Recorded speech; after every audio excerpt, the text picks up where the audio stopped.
साधु और राजा। किसी मुल्क में एक राजा रहता था। उसके दरबार में एक मर्तबा एक साधु आया। राजा ने उससे पूछा, साधु महाराज, दुनिया में रहकर जो अपनी जिंदगी सही तरीके से खुदा की इबादत और लोगों की खिदमत करके गुजारते हैं वो बड़े हैं, या वो जो दुनिया से दूर रहकर जंगल बयाबान में जा बसते हैं और खुदा की इबादत करते हैं वो बड़े हैं? साधु ने जवाब दिया, ए राजा, दोनों ही अपनी अपनी जगह बड़ा कहलाने काहिक रखते हैं। राजा ने उसकी कोई मिसाल पूछी तो साधु ने कहा, ठीक है, लेकिन उसके लिए आपको कुछ दिन मेरे साथ सफ़र करना पड़ेगा। राजा ने साधु की बात मान ली और वो दोनों घूमते घूमते एक दिन एक मुल्क में पहुँचे। वहाँ पहुँचकर देखा कि एक मैदान में काफ़ी मुजम्मा लगा हुआ है। पूछने पर पता चला कि आज इस मुल्क की शहजादी का स्वयंवर है। वहाँ के राजा ने ये मनादी करवा दी थी कि जिसके साथ शहजादी की शादी होगी उसे मेरी मौत के बाद पूरी सल्तनत सौंप दी जाएगी और वो इस मुल्क का राजा कहलाएगा। शहजादी बहुत ज़्यादा खूबसूरत थी और वो अपने ही जैसे किसी खूबसूरत शहजादे से शादी करना चाहती थी।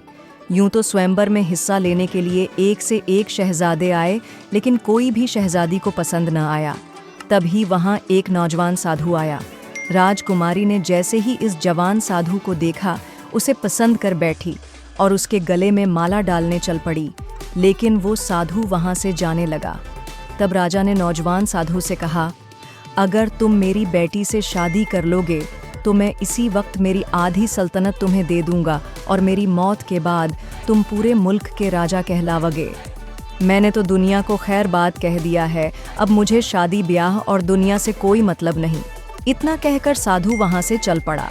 नौजवान साधु को जाते हुए देखकर शहजादी भी इसके पीछे पीछे चल पड़ी। ये सब मंजर राजा और साधु दोनों गौर से देख रहे थे।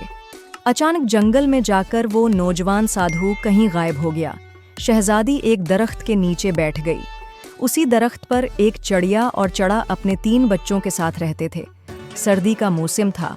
चड़ा ने चिड़िया से कहा, ये हमारे मेहमान हैं, हमें उनकी खातिर मदारात करनी चाहिए। उन्हें ठंड लग रही है, मैं एक जलती हुई लकड़ी लेकर आती हूँ। ये कहकर चड़ा वहाँ से उड़ गया और कुछ देर बाद कहीं से एक जलती हुई लकड़ी लेकर आया। चड़े ने उस लकड़ी को नीचे गिरा दिया। उसके बाद दोनों ने इसमें और लकड़ियां डालकर उसे जला दिया।